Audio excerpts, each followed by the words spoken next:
Hi, everyone. We'll get started in just a minute. We're just waiting for a few more people.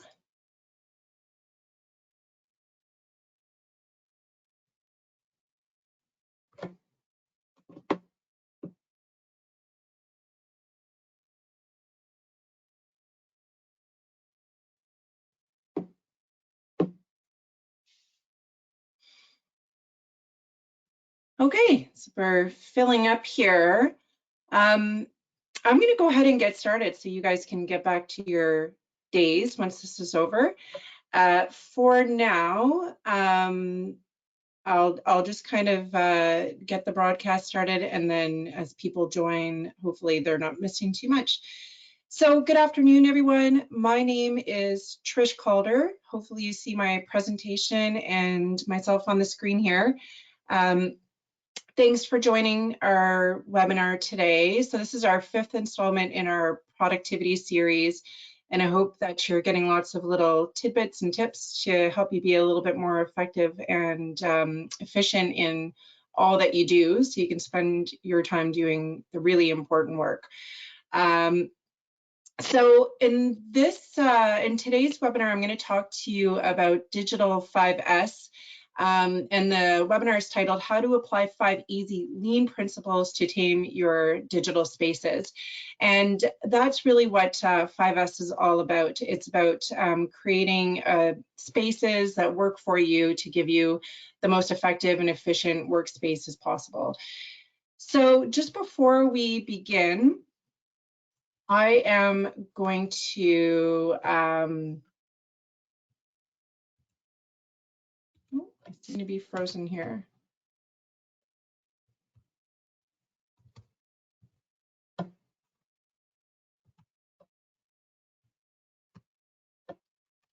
Okay, so just before we begin, I wanted to go over a few webinar kind of housekeeping tips if you're not familiar with this format at all.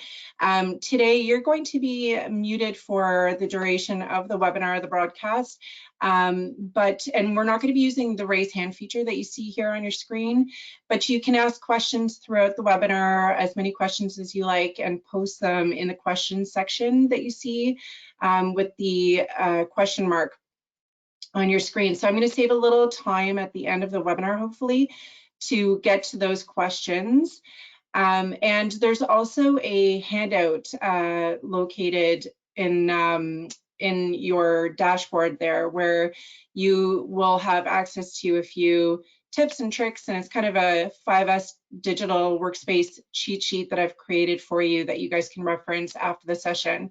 You don't need that to follow along today, so we'll focus in on just the presentation, but that's a little something for you guys after if you're looking to get started. Okay, so without further ado, so hello, I'm Trish Calder, and I'm new to Nova Scotia in the last couple of years. I'm bi-coastal. I used to live out on the west coast of Canada in Victoria, and I lived in Ontario for many, many years, and moved out here to the East Coast in Halifax and joined the Barrington Consulting Group and the ops team, where I'm a consultant. But my background is really around process improvement and strategic communications, and I've been working with organizations and for a long time with Canada Post, supporting business operations so that people can do their work in the most effective and efficient way possible. So I've worked as a leader, an advisor, a consultant. I've worked with all levels of government in healthcare, logistics, finance now.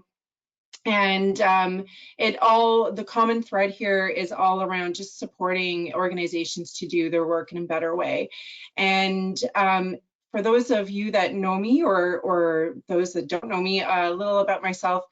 I really, and why 5S is kind of a bit of a passion for me. I really love design and interior design specifically, but part of that is really having spaces that function, and 5S is kind of one of those tenets of that. So if I had to say I had a soul sister, it would be Marie Kondo. For those of you who've watched that Netflix show, and those that haven't, check it out, because really that's really what it's all about. It's kind of 5S. I'm not going to ask you what brings you joy today, which digital files bring you joy, but certainly we have to make sure that what we do is working for us, and that's what it's all about. So if you haven't already connected with me and would like to, I'm on LinkedIn. Look me up under Trish Calder, and here's the link to connect with me. So today's webinar, I'm really looking to help you guys understand or learn more about 5S and how it can help you, and be able to recognize within your own environments, especially digital environments, since that's the subject today, where you have opportunities to create something that works better for you. So, you guys work in lots of different digital environments. I'm going to focus in a little bit around things like files and folders and some of your shared repositories today. But a lot of these concepts and principles can be applied across all of the spaces that you work in. So by the end of the webinar, though, I really hope that you're able and maybe a little bit inspired to take on a small 5S kind of effort within your teams or individually to be able to create those spaces that are going to work best for you. And just for a bit of fun here, you'll see this kind of icon maybe throughout the presentation, and you can keep an eye out for these Easter eggs and that I've planted throughout the presentation, and I'll have a little quiz for you at the end. Okay. So what is 5S? Maybe you're familiar with it. Maybe you want to kind of take it to the next level. Maybe that's why you've joined us today. Maybe this is completely a new concept for you today. But 5S was really born out of Toyota and the Toyota production system. And so this kind of house that you're seeing on the screen here, it represents what we call the house of quality or the house of lean. And 5S is kind of on the bottom left here because it's one of the foundational blocks that's needed to produce things with high quality and in a lean way. So 5S is a really, really important piece to a structure of or any kind of improvement process within an organization. So 5S stands for, it's pretty straightforward. It's an acronym, we all need more of those, but 5S is 5 S's literally. The first S being sort, then set in order, shine, standardize, and sustain. And 5S is all about finding a way to create those digital spaces that are going to work in the best way possible for you. And I've mentioned that a few times, and that's going to be really the common thread here. So if you are spending a lot of time on your digital spaces and would like to spend less time doing filing and naming and searching and all of those things, this is for you. So again, the focus is on digital applications here today, but it can be applied to your physical spaces as well. So when we're teaching about Lean Six Sigma, we're really looking at trying to improve flow and those impediments, removing those barriers to flow and impediments to flow, and improving quality. And these wastes, which we talk about the 8 wastes, and the 8 wastes are, you're seeing them up here on your screen, but we use an acronym called TIMWOODS and to describe those wastes. And what we're doing with 5S is we're really trying to create spaces where we're eliminating a lot of these wastes so that we can improve flow and quality in all that we do with our digital spaces. So we need to start to look at some of the benefits of a 5S effort so that you guys can actually start to introduce this practice into everything you do, into your businesses, once you actually see the benefits of this. So I'll give you a few examples of some of the kinds of waste that can be reduced through a 5S effort. So overproduction or inventory, so that's where we have maybe potentially we're creating excessive files.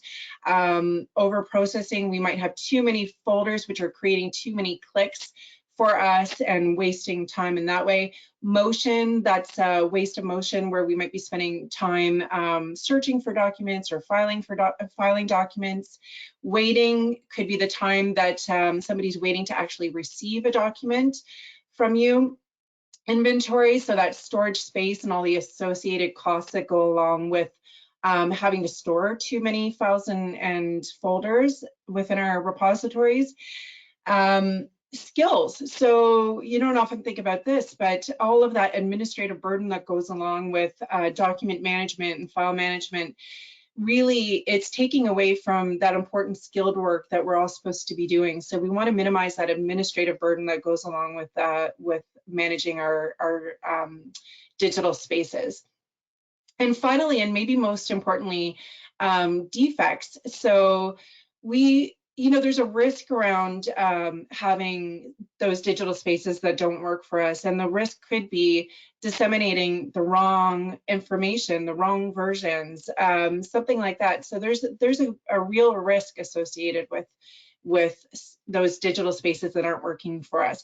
So a digital 5S effort can actually go a really long way to realizing a lot of benefits within your organization, minimizing risk, creating better, more efficient systems within our organization.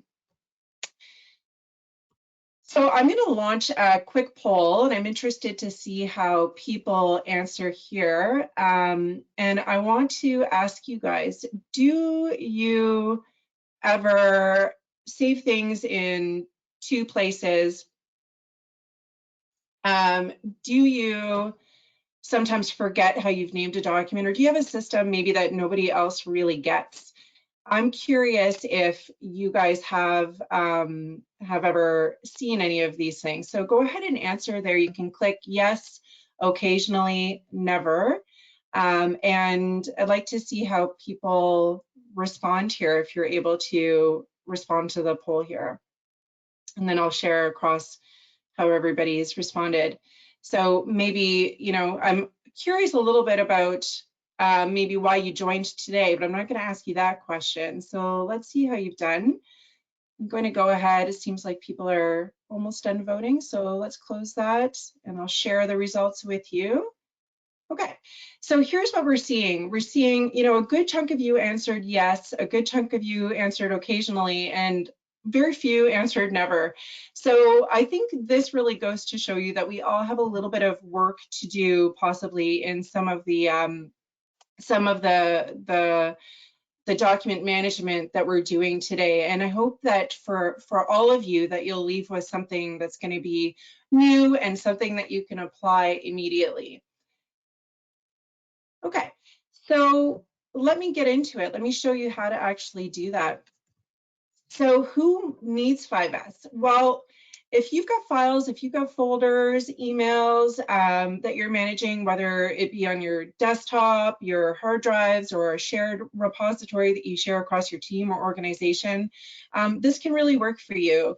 But there might be some specific warning signs for some of you, and that's kind of what I'm showing you here on your screen. So if this sounds like you, you might need this more than most, but maybe you have more than 40 icons on your screen. Do you have directories that contain more than 300 files or 60 folders? Do you have trouble finding documents? Maybe you have to go through 4 or 5 different keywords to try to search them before you land on it. Does your start menu list have a list of programs that you don't often use and it's a little bit long and hard to navigate? Do you save maybe Word documents in one place and Excel files in another? Do you have, any given file that you might be searching for? Could it be in any one of 4 folders? And do you have really long file names, or do you forget how you named a file? And so all of these can be kind of signals that you've got some work to do, and 5S could be a great way for you guys to improve how you're managing your documents. So the 5S's I mentioned to you start with sort. And sort is really the first stage, and it's a cycle. The 5S is a cycle. So when we're looking at approaching a 5S effort, we want to kind of do it one phase at a time, and sort is that first phase. So during this really first phase, the goal is to separate files into kind of two piles. I think about it that way. So if you think about the first pile being, these are business critical documents that must be kept versus things that are questionable. So those things are, we call kind of red tag folder items. So we're trying to kind of separate the wheat from the chaff here in a sense. So it's a sort activity where we're separating into two piles, and the way that you do that is it's really a step-by-step process. So start by, first of all, choosing the repository that you want to work on. And people always sort of have a bit of a question around, well, where do I get started? I have all of these different spaces that I work in. Which one is the one that I should focus my efforts on, or do I attack it all at once? So I would suggest, if this is kind of a first kick at the can for you, start with the repository that you either use most, and within that repository, maybe a directory that you use most, or the one that seems to cause your team the most headaches. And so in our program, what we do a lot is sort of pain point identification, and it's around asking sort of that voice of customer. And your voice of customer could be those people on your team that are telling you, it takes too long to find a file. I can never find a file when I'm looking for it in this place. I don't know how it's organized. Whatever it is, that's going to lead you down the path to the right place to kind of start. So we're kind of soliciting that voice of customer, first of all. For those of you who are in a kind of the business of disseminating files, sharing files, you might ask the people that you're sharing files with, or you might, where are you sharing them from? That's the place for you guys to focus. So that's your step one. Step two is you're going to create within that directory a new folder. I know this seems counterintuitive, but it'll make sense in a minute. You're going to create a new folder, and that folder is called a red tag folder. And we want you to date that red tag folder. So call it red tag folder or red tag, and date it with a near term date. So nothing more than 2 months out from today's date. And I'll tell you why in a minute. So then the third thing that we're going to do is we're going to start to take stock or inventory of everything that we have in that directory. So you're going to start by going through every folder, every file that's within that. I'm not asking you to open them or inspect them at this moment. I'm just simply asking you to read through them, and from top to bottom, so top folder down, top file down, top subfolder down, and start to identify which are the ones that you know right off the bat, these are business critical. So those are the things that are important to your operations potentially, so you can't perform without those things, or potentially they're things that need to be held for legal purposes or for training or something like that. So those things that you know right off the bat, these are must keeps. Those, leave them where they are. Do not touch them. Don't restructure them. Don't rename them. Even if you think that they need it, even if you think they belong in a different location, leave them there where they are for now. The next thing you're going to do is everything that's left over, every single thing that's left over, you're going to drag it and drop it into that red tag folder. And that red tag folder doesn't necessarily mean that it's going to be deleted. So some people get nervous with this step. I'm not asking you to delete those things now. I'm asking you to hold them for deeper inspection, which we'll get to in a moment. So drag everything into the red tag folder. as you're doing that, you might be seeing, oh, here are some things that can be deleted. We know it straight away. The whole team has consensus on that. So go ahead, delete those things. So it's not the moment to go and debate, the things that people aren't certain of. But if you do discover things that need to be deleted, go ahead and do that straight away. So you might be doing 3 actions. Deciding something needs to stay, you're going to leave it untouched. Dragging something that needs further inspection into that red tag folder, or deleting things at this stage. Once you've done that, you're going to move on to the next stage here. And that's called set in order. And so what we're trying to focus on here in set in order is creating a place for everything. So we're not yet trying to put everything in its place. That's going to come, but we're creating a place for everything. So now that you've kind of gone through that inspection process, you have a bit of a sense of the inventory of files that you have and the types of folders that you've seen. So it's going to put you in the right headspace to kind of do this activity. So again, there's a few steps involved in this process. So in set in order, the very first thing that you're going to want to do is look at the workflow involved in some of the files that you've decided are must keeps. So for those files, think about, do they cross departments? Do they cross organizations? Who are the stakeholders involved? What are the steps involved? Does it need to be created, reviewed, approved, all those types of things? And then you're going to start to think about how those things function within your organization. So it's a little bit of enterprise thinking at this stage rather than like team thinking. So we need to think about, well, is the directory that they're in or the repository they're in the correct place for them? So an example of that could be maybe you have files that need to be shared outside of your organization. Is SharePoint the right place for those? Because it can make it tricky to share outside of your organization. So maybe think about, if you have a choice between different repositories, which one is the best one for the files that you work with, if you have a choice. So once you've done that, it's now time to start to create the folder structure. So when you're creating a folder structure, I'm going to ask you to consider, some of the roles that you have within your organization. So, we want to make sure that everything is kind of useful for the function that you've got, so fit for purpose. So when you're trying to set up that new structure, keep 2 kinds of rules of thumb in mind. One is that it should be really easy to file things, and it should be really easy to find things.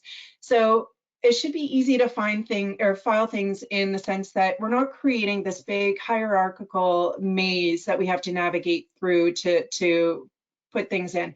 If you have to create a shortcut on your desktop for the location, you probably have one of those mazes. So we want to be able to find it really, really intuitively, rather than just because you've got that knowledge, because we know that knowledge goes away.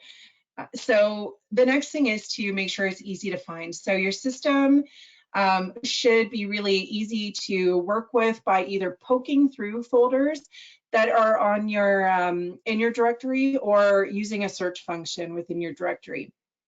So I'm going to share with you a few tips on actually doing that when you're creating your folders. But what I want you to kind of take note of here is how we've used roles within our ops team to create our folder structure. So what do we do? Well, we do a fair bit of business development, coaching. We do strategic advisory and training services. We also have kind of different strategic, activities that we do to manage our operations internally. So that's how we've set up our parent folders within our ops directory. And within each of those, we have only one level of subfolder. We have it by client, and that's it, because we service clients. So this is a really simple folder structure that mimics the way that we work and the roles that we have within our team. So That'll give you a bit of a sense of how you might want to set something up for your own team. But some things to remember when you're creating folders is you want to have, fewer than 4 folder levels wherever possible. So, 2 or 3 is optimal. So 2 or 3 subfolders by parent folder, that's optimal. And that's going to be a bit of a gasp moment for some people because we have these kind of litany of subfolders, but we want to try to eliminate that. So if we're starting over, let's think about employing some of those best practices when it comes to creating your folder structure. Next, just as we've done, create a folder structure that mimics the way that you work. So think about your team's roles and responsibilities and how that, how your folder structure could mirror that.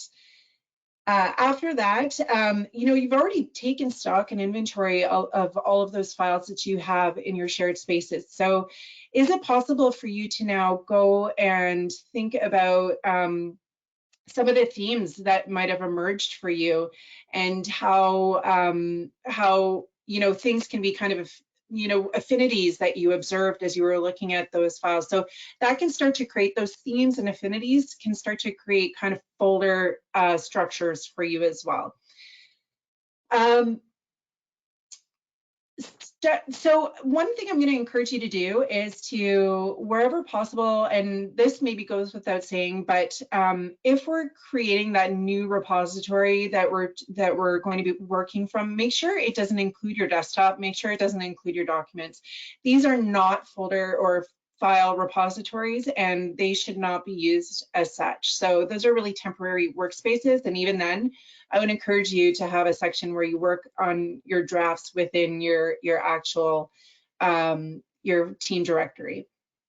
So one of the worst offenders can actually be in creating duplicates and a variety of versions, and not knowing which version you're currently working on, is where we actually have those kind of individuals who work on desktops, work in their documents, and then have the best intentions of moving them to those shared directories at some point, but they never make it in for whatever reason. And that's really dangerous from an organizational perspective.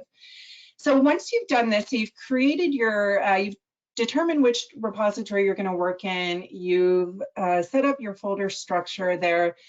It's now time for us to kind of do that cleanup effort. So this is where we're looking at the third phase of the 5S cycle, and that is shine.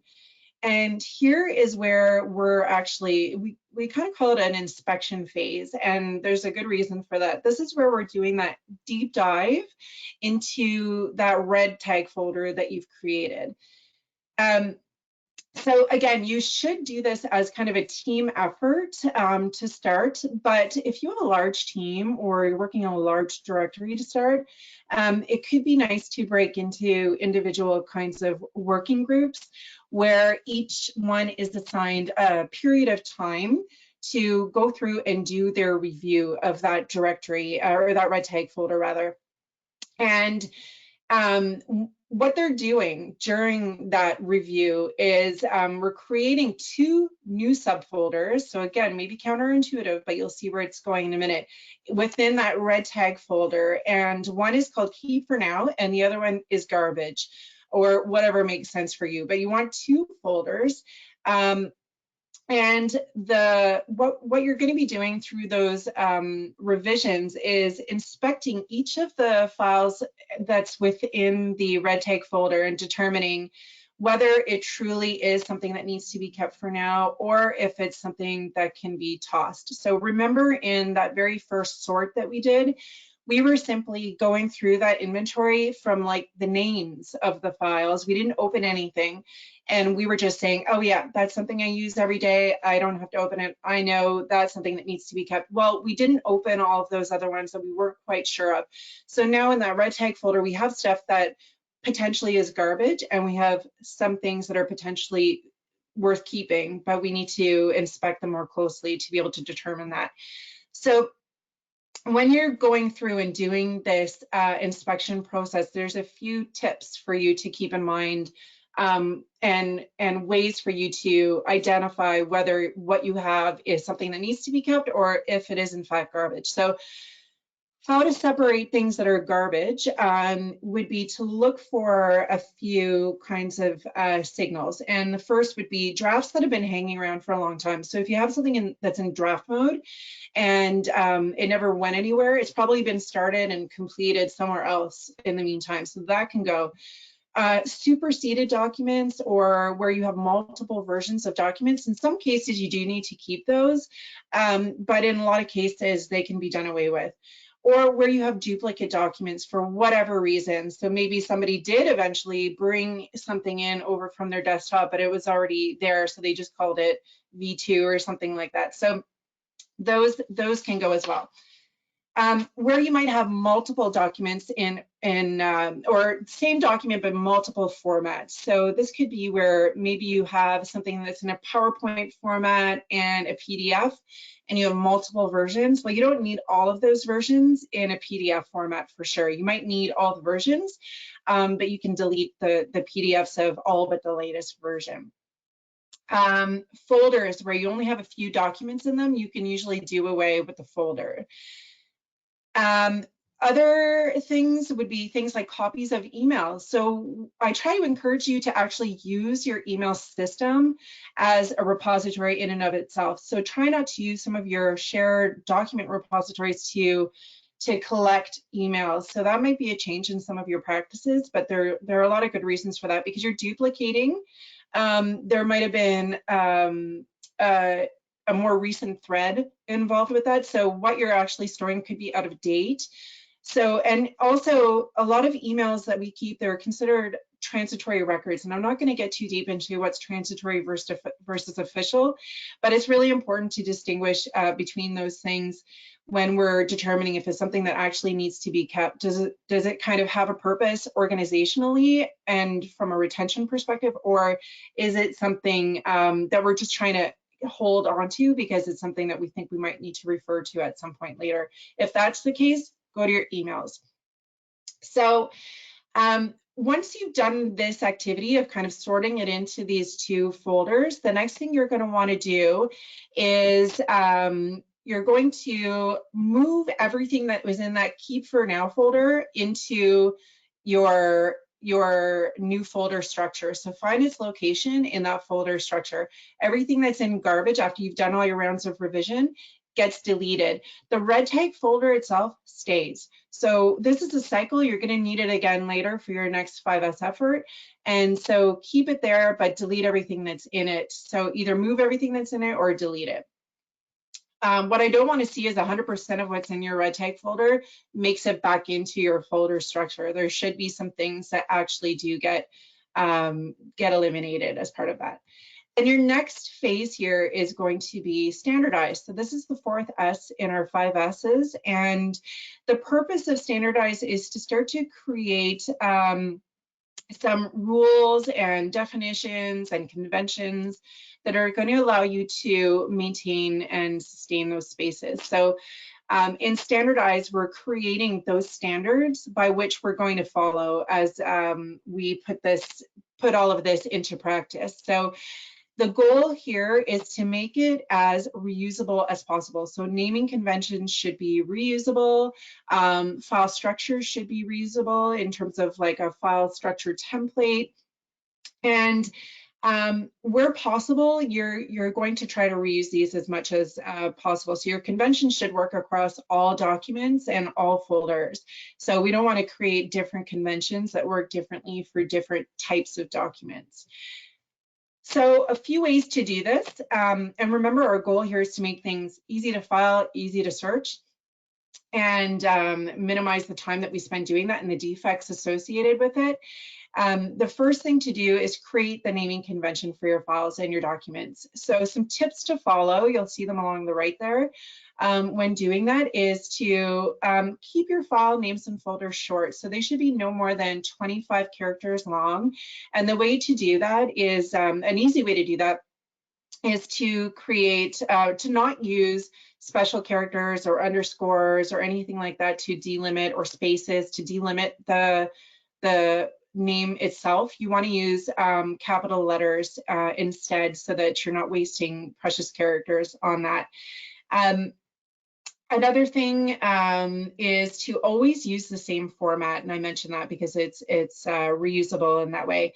Make your file names and folder names really logical. So the minute you open a file, how do you automatically classify it? Where does your brain go? That's usually a really logical way to start to name things. So, you know, you want to leverage that logic wherever possible, and then try to go from more general to specific. And so what I mean by that is, if we look at this example that I've got here of a phone bill, automatically, you know, the more general thing is that it's a phone bill. The more specific is that it's a phone bill from a specific company, and then even more specific is that it's on that a specific time of the year or a month or day, whatever it is. So you're going from more general to specific. And then when it comes to dates, if you have to incorporate a date, if you can't let your document properties do that work for you and you need to have a date in your document, use a back to front format. So that's really a best practice when it comes to library science. Everything out there tells you to go back to front. So year, month, day, rather than the reverse, and not to separate that year, month, day in any way. And use a full year rather than just the last two digits of the year. So those are a few things to keep in mind as you're creating your naming convention. I mentioned document properties, but you can also use a lot, you know, let document properties and metadata do a lot of the heavy lifting for you. So a lot of that tombstone information that we tend to use in our file names and our folder names tends to already be there in the document properties or the metadata. So we want to try to reuse some of the power of the systems that we're using wherever possible, rather than creating rework for ourselves by or over processing and creating more complexity in our naming conventions than needs to be there. So what I will caution you against is where metadata is concerned, you absolutely don't want to go overboard. And I say this from experience because I've been part of a huge enterprise SharePoint implementation where we went crazy with metadata and made it so it was a dog's breakfast every time somebody was trying to file something. And what happened was people just ended up starting to work back in some of those old spaces we were trying to get them off of, because it was just too cumbersome to deal with filing things. And so there's a lot of power to it, but at the same time, you don't want to go overboard. So avoid creating those beasts.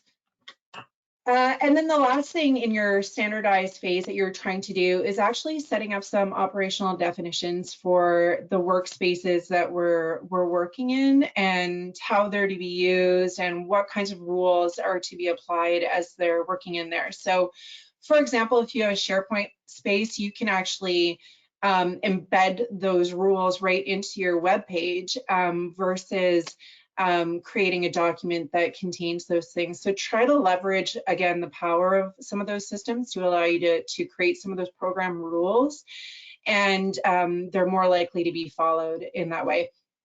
So if you can't do that though, do create a quick kind of rules document that you can pin or put at the top of that directory, so that everybody that works in there knows how they're meant to work in there. And that's part of your standardized phase.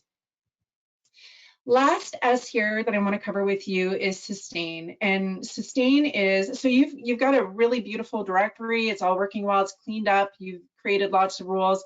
It's tempting to kind of stop there, but I'm going to encourage you to keep with it for this one final step in the process. And what we're trying to do here is create a practice, embed 5S into the way that you do business. And so the sustain piece is really critical to that.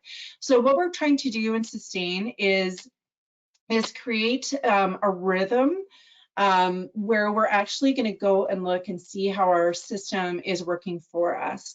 So a way to do that is to create a calendar that we're going to follow. And we call it an audit calendar or something like that, a check-in calendar, where we're actually going to go and check and see how things are working for us. So this isn't spring cleaning. This is something that we do at least monthly, if not more frequently. So I would encourage you guys, if you're starting for the first time, to create a monthly calendar where you're going to go and look at specific things.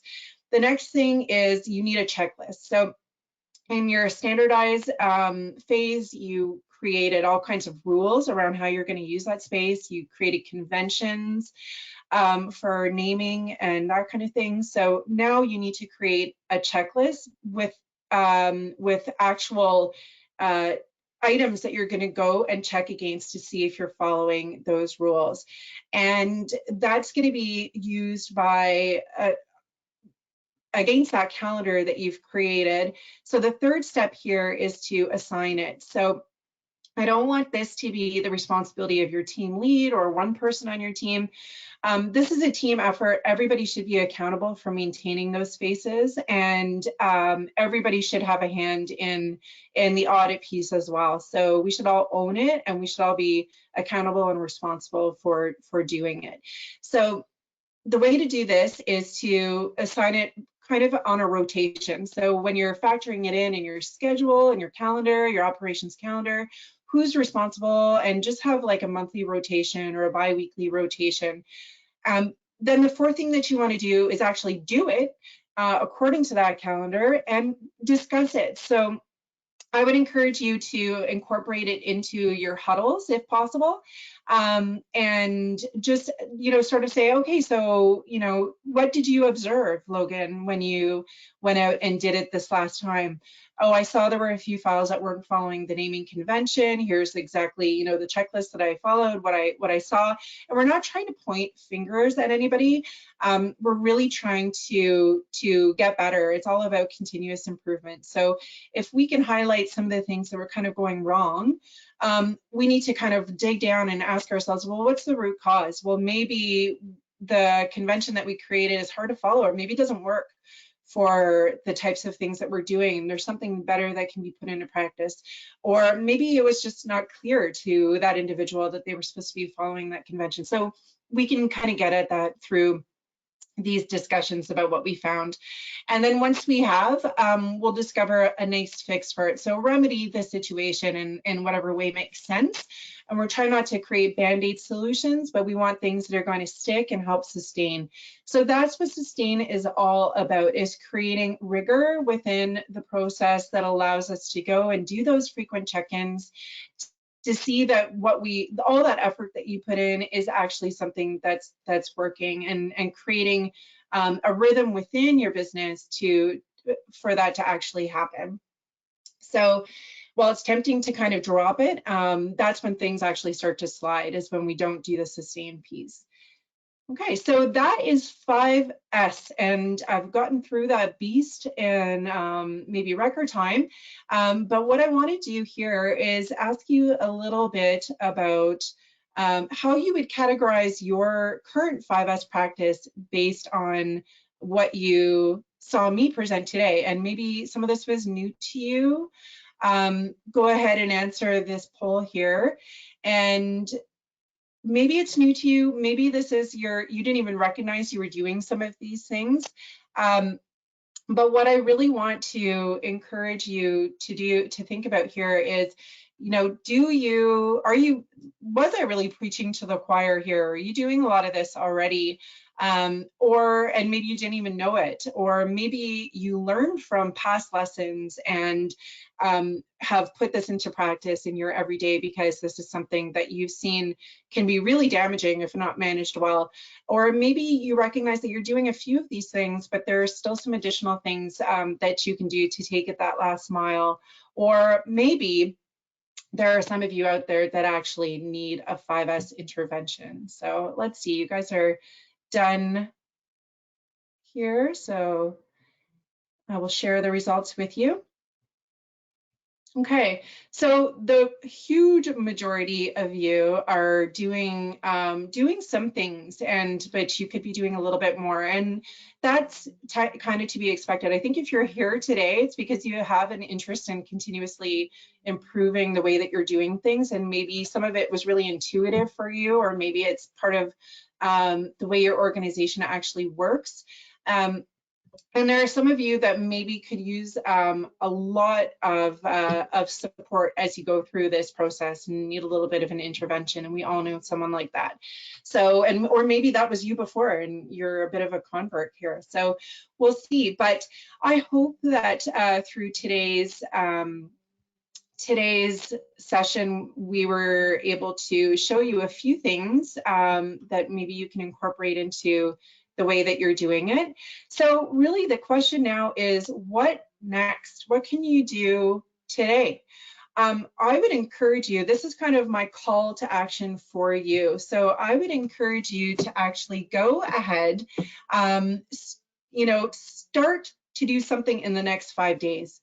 Whether that's just scheduling something in your calendar to take a look at it or to think about it, that's great, that's a start. But if you want to actually conduct a bit of a blitz yourselves, I'm going to give you just a few notes on how you might start to do that.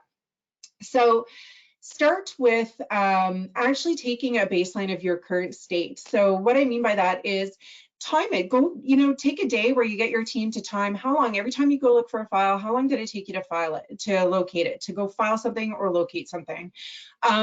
How much space are you taking up? Take a bit of a snapshot of the space that you're taking up on in some of your repositories.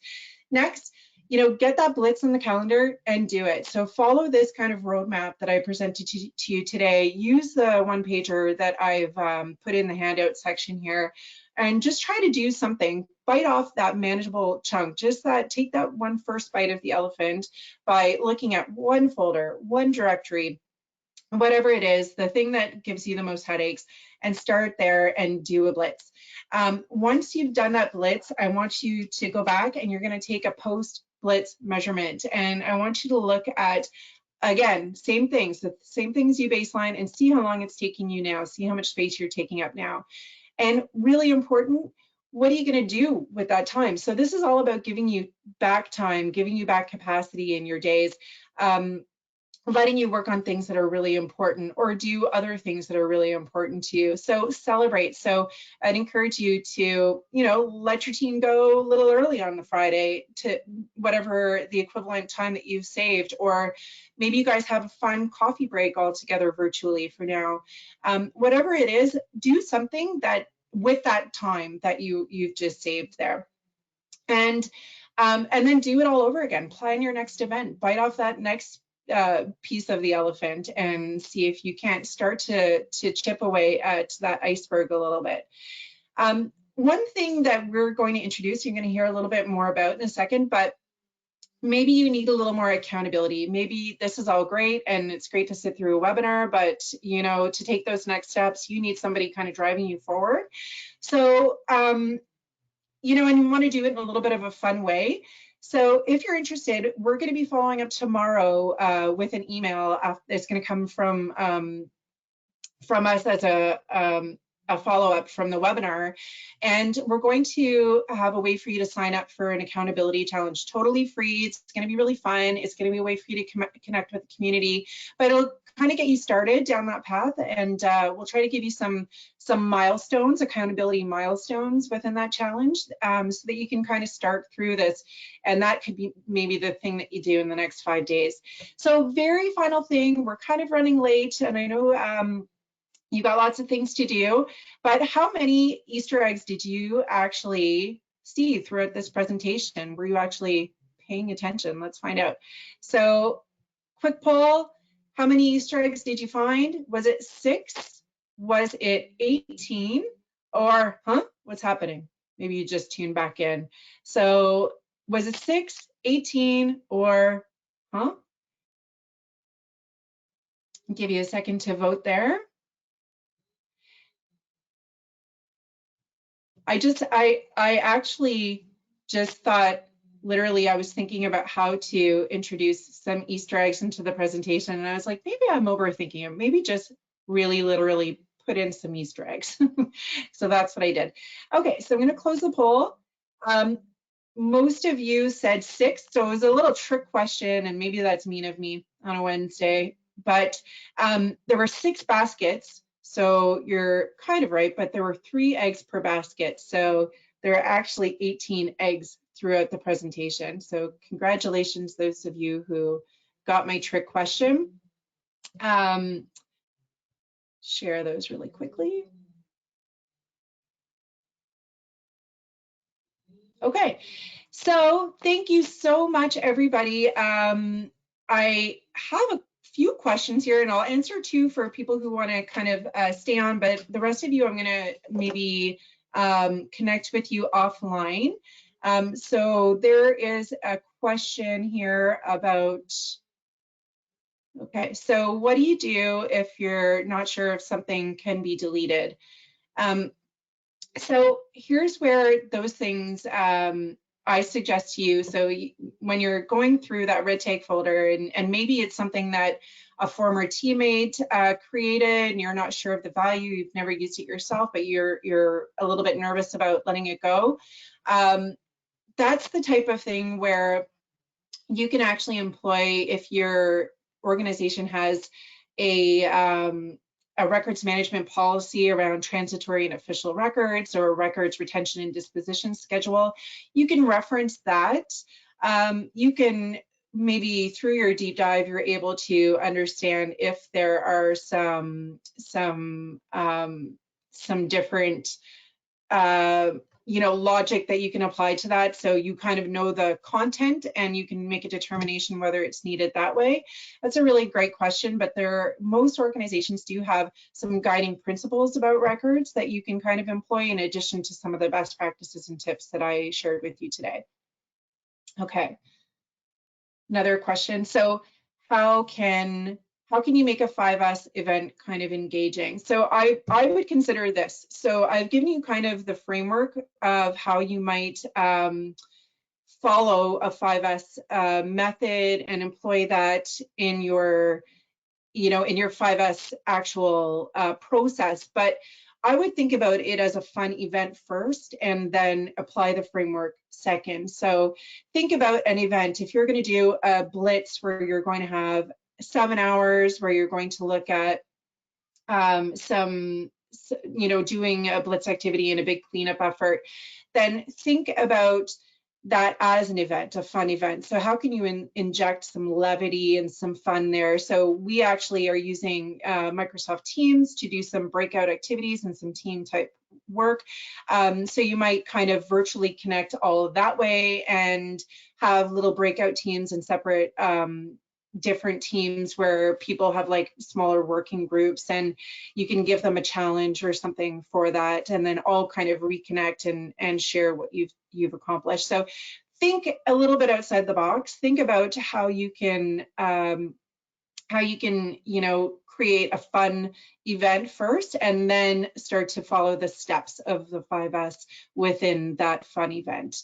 And make sure to celebrate. That's really important. We don't want it to be a boring, stale kind of all day process where you're actually working, just everybody's blinded by this endless litany of files and folders they've been staring at for 8 hours. So what's coming up next? We've got a few webinars coming up. Next week's is going to be on activity-based planning, where we're going to be co-hosting with Landmark Decisions on this, and it's really a place where you can start to look at capacity planning and utilization and all kinds of things. So it's really complementary to Lean. The week after, we're going to look at value stream mapping for transactional processes. So if you're used to seeing via